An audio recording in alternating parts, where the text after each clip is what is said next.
একজন সাংবাদিক কর্মীকে আহত করেছেন জাতীয় পার্টির নেতা কর্মীরা। আমরা দেখতে পাচ্ছি বিবেকের গায়ে হাত একজন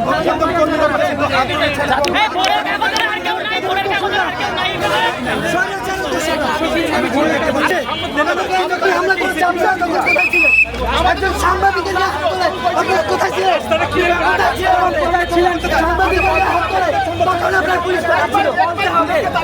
সাংবাদিকের সেটা আপনাকে বলতে হবে।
আমরা এই ঘটনার নিন্দা জানাচ্ছি। আমরা এই বিষয়ে পার্টি ফোরামে আলাপ করে পরবর্তী পদক্ষেপ নেব।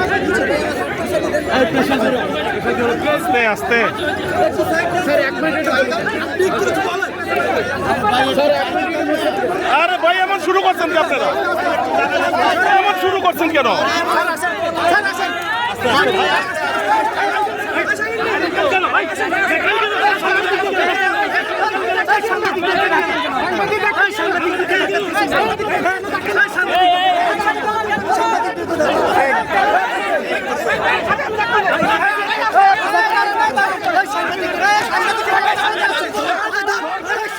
খেলা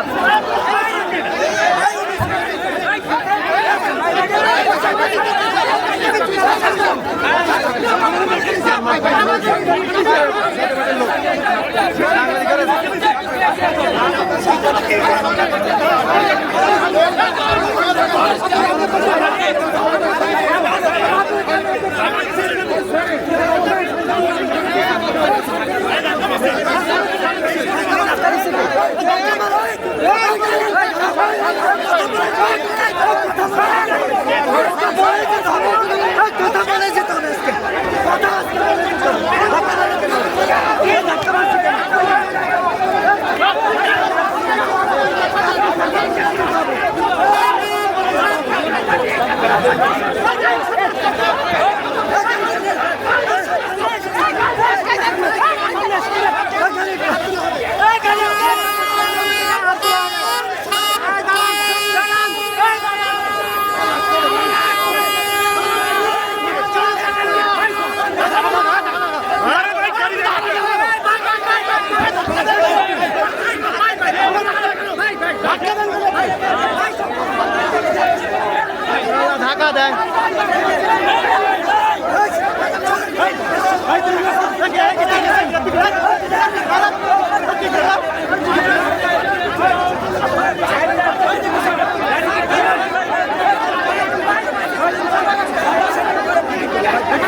আপনাদের ঘটনা নিয়ে ব্রিফ জানার চেষ্টা করি, সে সময় কিন্তু তার সাথে যে নেতাকর্মী তিনিও সাংবাদিকদের গায়ে হাতে ধাক্কা দিয়ে ফেলে দেওয়ার ঘটনা ঘটায় তিনি। আমরা যে বারবারই বলছিলাম যে ঘটনাটি কি তিনি ব্রিফ না দেওয়ার সমস্যা নেই আমাদের, কিন্তু সাংবাদিকদের গায়ে কেউ আমাদের গায়ের উপর কেন গাড়ি থেকে বাধা দেওয়া। অন্তর্বর্তী সরকার ডক্টর মোহাম্মদ ইউনূসকে আমরা এখানে বসিয়েছি। সেই ইউনূস সরকার জাতীয় পার্টির কাজী জাফর এই হলো জিএম কাদেরকে কিভাবে পুলিশ প্রোটেকশন দিয়ে তারা পুলিশের গাড়িতে উঠিয়ে দিয়ে সুন্দর করে পাঠিয়ে দিচ্ছে তার বাসাতে, অথচ নুরুল হক নূরকে বেধড়ক একদম রাস্তার কুত্তার মতন পিটিয়ে আহত করে আজকে মৃত্যু সজ্জায় নিয়ে এসেছে আমাদের শত শত নেতাকর্মীকে। এর তীব্র নিন্দা এবং ধিক্কার জানাই এবং আমরা শঙ্কা করছি আওয়ামী লীগের পুনর্বাসনের জন্য তারা একটা পায়তারা করতেছে। আমরা যে কোনো মূল্যে রক্ত দিয়েছি গণ অভ্যুত্থানে, প্রয়োজন হলে আরও রক্ত দেব, প্রয়োজনে আমরা সারা রাত জেগে আছি। কালকে থেকে নতুন আন্দোলন শুরু হবে এবং আগামী 24 ঘন্টার মধ্যে জিএম কাদেরকে গ্রেপ্তার সহ আমাদের দৃশ্যমান যদি না দেখাইতে পারে অন্তর্বর্তী সরকার, ভিপি নূর তা হামলার 2 ঘন্টা আগে কিন্তু বলেছিল যে আমরা জিএম কাদেরকে গ্রেপ্তার না করলে সচিবালয় ঘেরুও। আমরা বলছি সচিবালয় শুধু ঘেরুয়া হবে না, ঘেরুয়া হবে যমুনা, ঘেরুয়া হবে ওয়াকারের বাসভবন পর্যন্ত ঘেরুয়া করা হবে। কারণ গণ অভ্যুত্থানের শক্তির উপরে দাঁড়িয়ে তোমরা সরকার গঠন করেছো, ওই দেশের গঠন করেছো, 626 জন আওয়ামী লীগের নেতাকে তুমি সাপোর্ট দিয়েছো, দেশ থেকে পালানোর সুযোগ করে দিয়েছে, অথচ গণ অভ্যুত্থানের অন্যতম মাস্টার মাইন্ড রাজপথের লড়াকু সৈনিক জননেতা ভিপি নুরুল হক নূরের প্রতি যে আচরণ আজকে করেছে, আপনারা কি মনে করেন এটা কোনো সভ্য দেশের কাজ, সভ্য দেশের কথা? আমরা কুসংস্কার সঙ্গে আছি। এটা অন্যায়ভাবে আমাদের প্রতি এই হামলা করেছে এবং আওয়ামী লীগের পুনর্বাসন হবে বলে আমরা বিশ্বাস করি। তাই আমরা এই আন্দোলন জুলাই শেষ হয়ে যায় নাই, আমরা জুলাইয়ের রাজপথের সৈনিকরা রাজপথে ফিরে যায় নাই। গণ অধিকারের প্রত্যেকটা নেতাকর্মী এক একটা বুলেট বোমার মতন আগামীকাল থেকে রাস্তায় অবরোধ এবং সংগ্রাম করবে এবং জাতীয় পার্টির কাজে এই জিএম কাদেরকে গ্রেপ্তার না করা পর্যন্ত আমাদের আন্দোলন সংগ্রাম অব্যাহত থাকবে এবং আওয়ামী লীগকে কীভাবে পুনর্বাসন করছে সেই বিষয় আমরা দেখতে চাই এবং আওয়ামী লীগের পুনর্বাসন যদি করার চেষ্টা করে ইন্টারিয়ার গভর্নমেন্ট, তাদেরকেও আমরা রাস্তায় নামিয়ে ন্যাংটা করে ছাড়বো ইনশাল্লাহ।